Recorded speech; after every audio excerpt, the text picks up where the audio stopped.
Hey guys, this is Jennifer, and this is the Jennifer Allwood Show, the podcast where you learn how to create a beautiful home and build a creative business. Grab a cup of coffee, find a cozy spot in the house, and let's chat. I'm excited you're here. Well, hey everyone, welcome back to the podcast this week. I'm super excited to chat with you again. And man, I have got to tell you, you guys showed up for last week's podcast with my husband, Jason, who my Facebook page fondly nicknamed Mr. Magic. And for those of you who don't know why, my painting business that I owned for 16 years was called The Magic Brush. And so followers just started nicknaming him Mr. Magic, and it made him grin ear to ear, I think. And so we just kind of went with that. So we did a podcast last week, Jason and I, on our 2018 kind of in review. And 2018 was the year everything changed for us. If you didn't have a chance to listen to that podcast, go listen to that. It has already become the #1 podcast we've ever put out. In the 100 episodes I've ever done, it's so exciting that our 100th episode was the one that has topped the charts in downloads. So first of all, if you've already listened, my goodness, big hugs to you. Thank you so much. For those of you who listened and sent us a DM or an email or a private message of any kind, we are so grateful and read every one of those that we get. I am shocked by how many of you could relate to the crazy year we had in terms of everything we've been praying for kind of happened in 2018. My business exploded. We got a new home. We did an amazing remodel. My husband was able to quit corporate America and come work with me full-time on the business. We were able to travel a ton last year. And then we got a phone call about a distant relative of mine, a 4-year-old little girl that we were asked to take in and raise.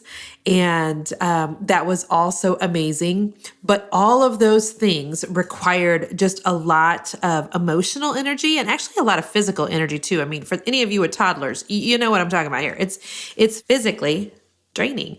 And so even though 2018 was a year of incredible blessings, there was a lot of time that I had to step away from work because life needed my attention. We took Ari in September, and then in October, my best friend was diagnosed with a very rare form of liver cancer. My parents decided to be full-time RVers in November and moved away from the Kansas City area. And so it was just a big year. And I want you to know that based on all the emails and the feedback we got from you guys, man, some of you have had big years too. 2018 was a big year for you too. Some of you are still like me, like kind of trying to catch your breath, right? Like trying to figure out, okay, 2018 didn't kill us. We are still standing. And for those of you who are like, yeah, I can't relate to that at all. And 2018 was, not a huge eventful year for you. Listen, I have lived long enough to know that it's not a matter of if you're going to have a big year. It's going to be a matter of when are you going to have a big year. Because every single person I know has years that just they're big and they include a lot of big feelings. And so I wanted to talk today just about how I was able to continue running my business through all of those really big events. And I think this will be super beneficial for business owners and non-business owners both. Maybe you don't have a business, but you've been dreaming of having a business. Maybe you have a baby business that hasn't grown a whole lot, and it hasn't grown a whole lot because you're in the middle of big, hard, and scary things. And this is going to be beneficial for you too. Maybe you're just somebody you've dreamed of having a business, or you've dreamed of changing the way your business is currently designed or set up, and you have visions of being able to take chunks of time off in your business, and you just cannot wrap your head around how that could happen. And I want to talk to you today about that in this podcast, about how you can hedge yourself against life's big events in your business. And also, I mean, I've gone back and forth. We'll see by the time this podcast hits iTunes or iHeartRadio and Stitcher what we actually decided to name it. But I'm trying to decide if it should be how you can hedge your business against life's big events, or the other option is we're going to name this How My Business Makes Money. And I want to just be really transparent with you because I feel like there's lots of people on social media talking about all the big dollars that they're making and how amazing their business is. And the truth is, a lot of those people are working 60-hour weeks. Friends, when you have a best friend with liver cancer and a brand new daughter in your family, you cannot work 60 hours a week. Like, it's just not possible. When you are in the middle of a huge move of a, place you lived for 14 years into a new house and then immediately go into a 5-month construction project, you can't work 60 hours a week. It's just impossible. And I'm so grateful that my business was set up in a way that in 2018, our income still did over 4 times. My revenue for my business did over 4 times what it did the year before, even though I had to take off time to move, even though I had to take off time for us to do the remodel, even though we took off a lot of time when we got our new daughter, when we became her legal guardians, when Laura was diagnosed with cancer, I was able to take off a week. Like, I took a lot of time off last year.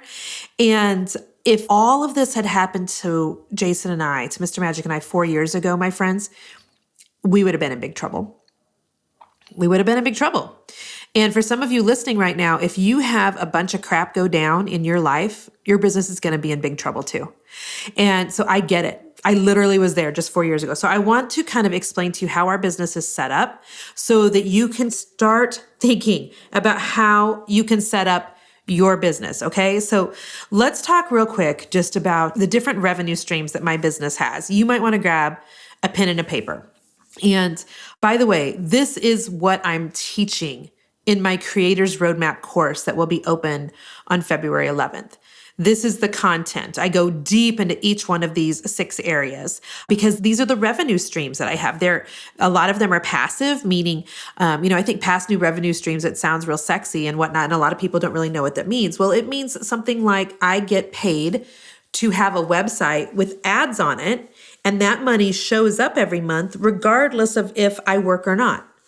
As long as I have a few things set up correctly to give me traffic over to my website, which that means like a Facebook post or a Pinterest pin, then I get that revenue whether I'm actively working for it or not. That's what passive revenue streams are. But I've set up my business so that we have multiple revenue streams. And honestly, my friends, I didn't do this on purpose. Like, it wasn't like 4 or 5 years ago when I was beginning to work in the online space that I made this conscious effort of, okay, I've got to have all these different revenue streams. It's not that. It's just that I started one revenue stream. And in the beginning, I did what was called then information product. So that was the first thing I did. So write that down. It's also can be called a digital product or an e-course. So basically, I started DIY painting videos. And I started those 5 years ago. And I was teaching people basically just how to paint their cabinets, how to paint their furniture. And in my head, I was thinking what many of you might be thinking right now, like, who is going to buy a DIY video that teaches them how to paint for $47 or $27 when they're on sale, when they can get that same information for free all over Pinterest and all over YouTube? And yet I was like, you know what? I'm going to try this because I think that there are people out there who will pay for my way of doing things. And friends, I have never been more floored than when that painting video part of the business went to over $100,000 in 14 months. Off of selling painting videos. My God, it still blows my mind. And I remember the first weekend that I had those videos on sale. So we released them right before Black Friday, the year that we did that. And the first weekend that I put those on sale, we made $5,200. I actually show a screenshot of this in my preview series for Creators Roadmap coming up from my diary or journal or whatever you want to call it. Because I literally wrote in there, oh my gosh, we just made $5,200 in one weekend selling painting videos. God is so good. And I just want to tell you, my friends, that was like that was the gateway drug for me into the online space that weekend. And I cried that weekend. I'm going to tell you why I cried. I cried because since I owned a painting company for, a total of 16 years before we ended up closing it, I know how hard I would have had to have worked for $5,200 at the painting company. And, when you own a service-based company and you paint for a living, or perhaps you're a plumber, or perhaps you are an accountant, the only time you get paid is when you're physically working, right? So all of a sudden, I wasn't now physically working. I was just posting about something I made on Facebook and Instagram, and I had $5,200 of sales come in a weekend. And I was like, what? the heck kind of crazy is this world that I was unaware of? And that's when I was hooked. That's when I was hooked into the online space. So selling courses or selling DIY informational videos was the first thing I did. Then I did a couple of courses, in the form of webinars. I did like a how to make money full-time painting furniture, how to do a cabinet painting company. I did a webinar on the power of Facebook Live. I did another webinar on how to use Pinterest for your business, like on purpose. I'm guessing a lot of you who are listening to my podcast right now, you were in some of those webinars. So that was way number 2. I added ads to my website. I'd been blogging for a decade. And so when I added ad revenue to my website, man, I'm telling you what, friends, at first I was like, okay, how can I like just make, a little bit of money every month doing ads? Once you put the ads on your website, you don't have to do anything with it ever again, except just send people to your website. And suddenly I was realizing, I can pay the gas bill with my ad revenue. Wowza, I could pay the gas bill and my car payment with my ad revenue this month. And then we got to where I was like, oh my gosh, I can pay the mortgage with the amount of ad revenue I'm making this month. So ad revenue is another one of those ways that I make money that once it's set up, it just clicks on its own.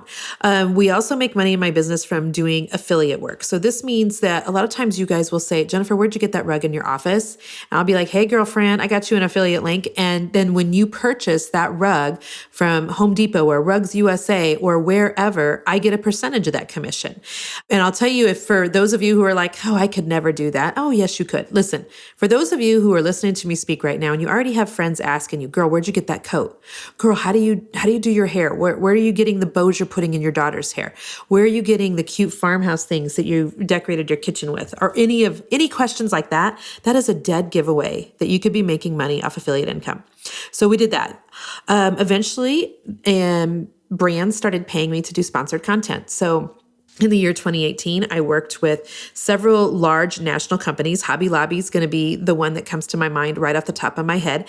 And so I get paid to go into different stores to blog on different projects. I've had several companies who have paid me to be sponsored here on this podcast, meaning I will say something like, hey friends, thanks for, listening to the podcast. This podcast is sponsored by yada, yada, yada. And so that is sponsored content. That's another way that we make money in my business.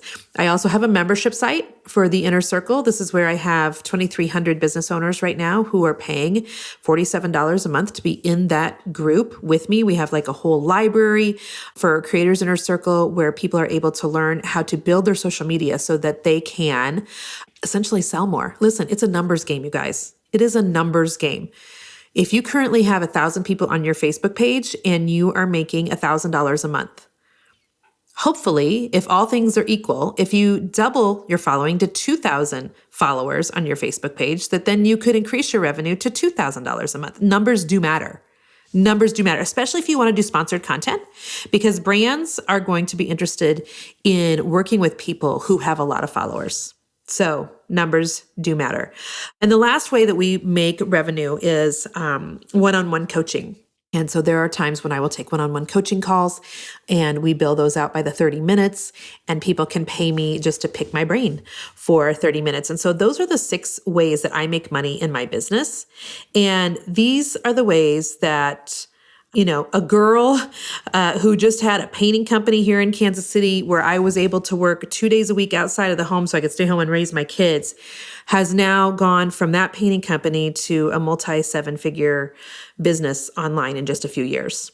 And I will be forever grateful for all of these different revenue streams so that I can literally step back from my business when I need to, and everything just kind of keeps clicking along without me. So I know that in the preview series we have coming up from Creators Roadmap, which is my course that launches February 11th, we have this whole little teaching part where I talk about Joanna Gaines, and I talk about Oprah.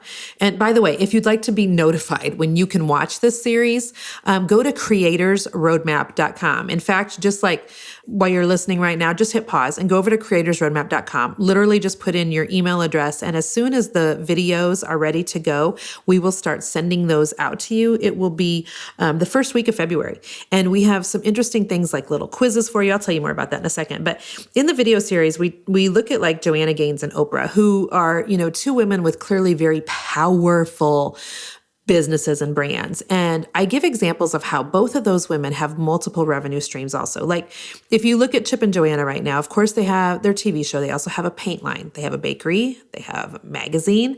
They have a real estate company. They have their brick and mortar store there in Waco that I've been to. If you haven't, it's amazing. So they have lots of different ways that their business is bringing in income. And for that reason, Joanna's able to, right now, I'm certain, I don't have Joe on the phone. Joe, if you're listening and you'd like to text me to affirm for me if this is true or not, please do. But, they've got a brand new baby. And so I would assume that because they have all these revenue streams in place, that Joanna was able to take some time and be with the new little kiddo. And so we kind of do a deep dive into Oprah's business in my Creators Rep preview series. Also, because Oprah has her magazine. She has Super Soul Sunday. She, is a face for Weight Watchers. In fact, I believe she actually even now owns pieces of that. And so if you look at people who are really successful in business, they are making money in ways more than just one. So let's take a couple of different niches, a couple of different jobs. And let's talk about what this could look like for you. So let's say that you're somebody, I'm going to do two different people. I'm going to do somebody that's in maybe like a health and wellness, like an MLM, a multi-level marketing industry. Maybe you're somebody that does like shakes or vitamins or something. And then I'm also going to talk to like my creative, like painters and makers. Okay. So let's just start out with selling shakes. Let's say that you work for or have signed up to sell shakes, vitamins, supplements, any of that thing with somebody. Okay. I get DMs about this, by the way, all the time. I had a lady DM me the other day and she said, and she wasn't working for a shake company, but it was another multi-level marketing company. And she's like, so I'm trying to decide if to brand myself or just talk about the XYZ thing that she sells. And I'm like, girlfriend, listen to me. Do not build your business solely on that MLM. Do not do it, because then you are dialed into only one way of making money. So set your business up so that you are the brand, not the thing that you are selling, so that you are the thing that people are coming to. So if you're going to sell shakes, vitamin supplements, or whatever, you could have your whole brand centered around like health and wellness. So you could be blogging about health and wellness. And oh, by the way, I sell these shakes.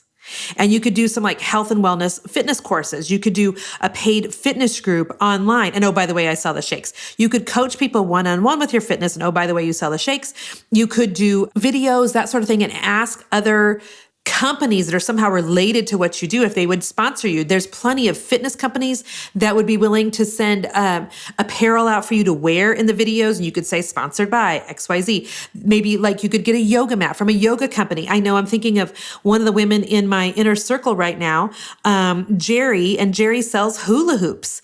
And I'm sure Jerry would send a hula hoop to somebody who is in a fitness industry, so that even though shakes may be the number one way you're making money, you never put all of your eggs into that shake basket. And I'm going to tell you why. This is what I teach all of my entrepreneurs about social media. You never, ever, ever put all of your eggs into one social media. So for those of you who have just gone, nuts with Facebook, I am so happy and proud of you. But if you violate terms of service with Facebook and your page gets taken down, how are you going to make money? Friends, this happened to me. My page was taken down for 3 days. You can't rely solely on Facebook. You have got to spread the goodness, my friends. You got to spread the goodness. And you got to do the same thing with your income. If you're making money from your shake company, that is amazing. That's fantastic. You go, girl. But start putting other revenue streams in place so that you can, yes, continue making money off the shakes, but there's other ways you're making money too, in case that shake company decides to change how it pays you. In case you violate a terms of service with them, in case they go under. I know you think that'll never, ever happen. Remember Amway, my friends? Come on now. Remember Amway?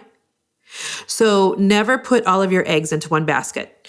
Well, let's talk to my friends real quick who are like painters. Okay. So what could you do for different revenue streams if currently you paint furniture for a living, or you paint in people's houses, or let's take the furniture painters, because that's a lot of my audience. So If you are currently somebody who paints furniture for a living, there are probably brands of paint that are your favorite, right? Or you could at least find a brand of paint that's your favorite. So perhaps you could be a brand ambassador for that paint line, or you can have affiliates with that paint line so that every time you're doing a Facebook Live and you're painting a buffet and it's looking kick butt and you've got 30 people watching you live or 3,000 people watching you live and they're like, girl, where do you get that paint? What brand of paint is that? Is you can say, here is my affiliate link for my paint, and cha-ching, money is going into your account so that you're not just helping another business. You're not just helping that paint brand build their business. You're building your pocketbook at the same time, your bank account at the same time that you're helping them build their brand. You could blog about painting, and inside of those blog posts, you have the link to the brushes you use. You have the link to the scrubby pads, the TSP, the sanding blocks, all the things. Those links can be on Amazon.com, baby. If you don't think that there is not a ton of paint products right now on Amazon, you are wrong. So we go into like how to get approved with Amazon and that sort of thing in my Creators Roadmap course. If you're somebody that uses like sprayers or stencils, you could have a spray company sponsor you. You could do a giveaway with a sprayer. You could have a stencil company pay you to use a stencil on one of your Facebook Lives. You could do a painting course. I did a painting course. Well, at first I started out with all those painting videos. Then I did this BYOB course, which was bring your own brush. And I showed people how to paint 4 different pieces of furniture. And that was a $77 course that lasted 4 weeks. And we had over 200 people do that. That was several years ago. And now I have a paid subscription group for painting. It's my Paint Finish of the Month group. You can go check it out at paintfinishofthemonth.com. So people pay to learn new paint finishes every single month. And you could do painting classes in your community so that you're teaching more than one person at a time. You could teach one person at a time, just literally over FaceTime, over Skype, over something. You could do one-on-one coaching for painting. So listen, some of you have never allowed yourself to think of how your business could make money other than the way it currently is. And I gotta tell you, times are changing, my friends. Times are changing. I'm going to be doing a podcast coming up on what has happened to the brick and mortar industry and why so many brick and mortars are closing down, and only the ones that are going to be able at some point to stay open because of the online craziness are going to be the ones, the cream always rises to the top. So the best brick and mortars will be able to survive. But the world is shifting to the online space.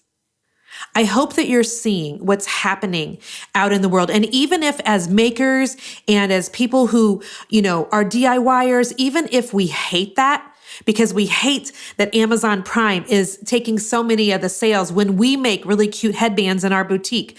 We hate that, people are going to the online space and buying stuff from Amazon when we're still trying to peddle our signs. Listen, there are ways you can get your signs on Amazon. I've got people in my groups doing it.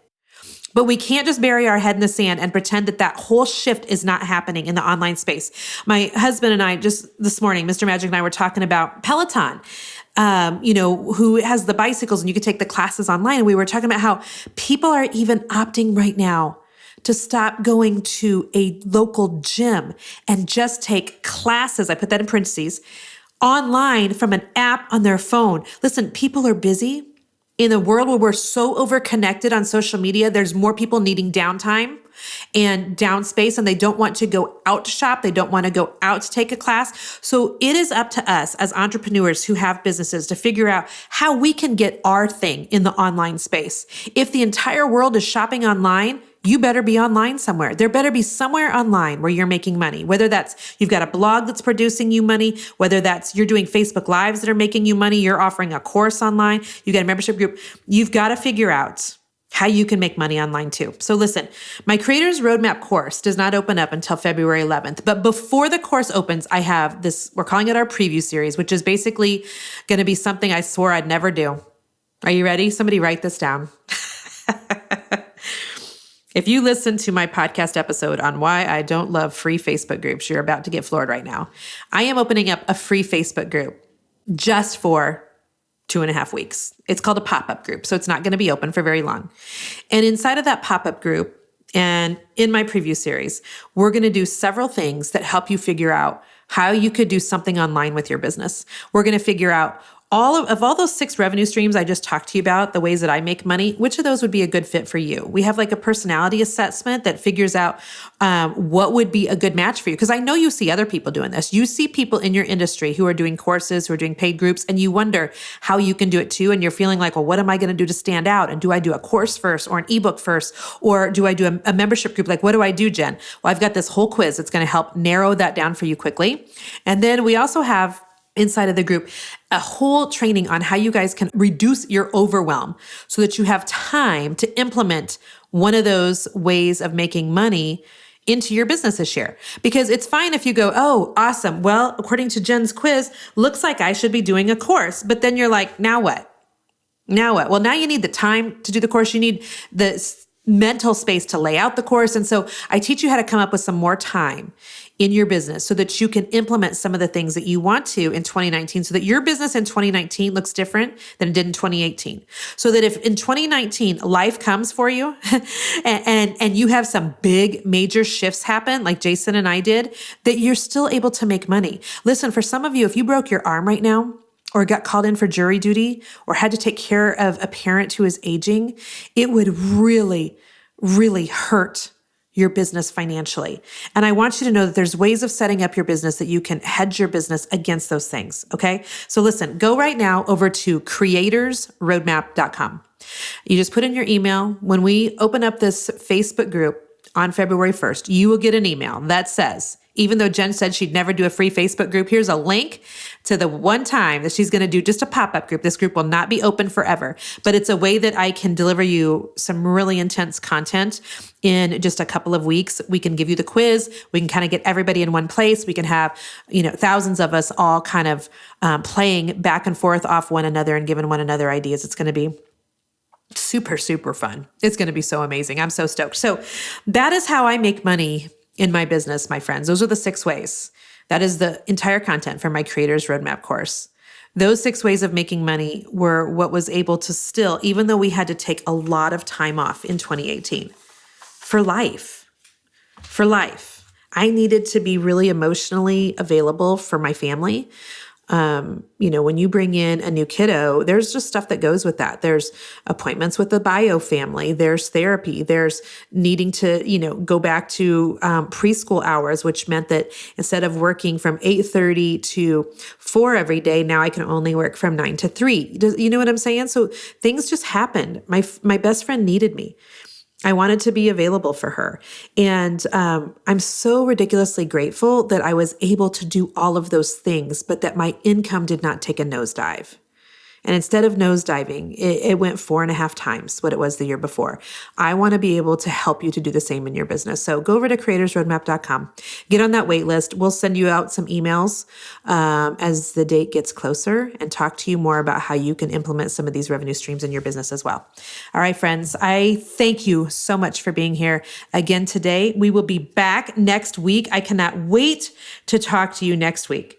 We're going to be talking next week about what to do in your business when you feel like the market is completely saturated. Some of you are thinking, why do I even bother right now? How am I possibly going to stand out when there's 9 million people already doing the thing that I do, when there's so many talented painters? How am I even what's the point? And so we're going to talk in next week's podcast about market saturation and whether that's even really a thing. We're also going to talk about some ways that you can look at your competition in a healthy manner. I've got a great example that I think will really speak to your heart using Ari, our new little bonus kiddo. And so make sure that you subscribe to the podcast. If you don't know how to do that, listen, go over to iTunes. Find the Jennifer Allwood Show. And then there is a subscribe button. All that means is that every week when I have a new podcast, you'll get a notification on your phone. So you're going to get it once a week. It's not going to inundate you, but it'll just say, Jennifer has a new podcast called Is Your Market Really Saturated? Plus here to play now. And you can listen to it then or later. So subscribe, leave a review if you can. Bless you guys. I can't thank you enough for taking that podcast with Mr. Magic and I to the top of my podcast charts. Thank you. You guys are awesome. Bless you. Until next week, stay creative. Bye-bye.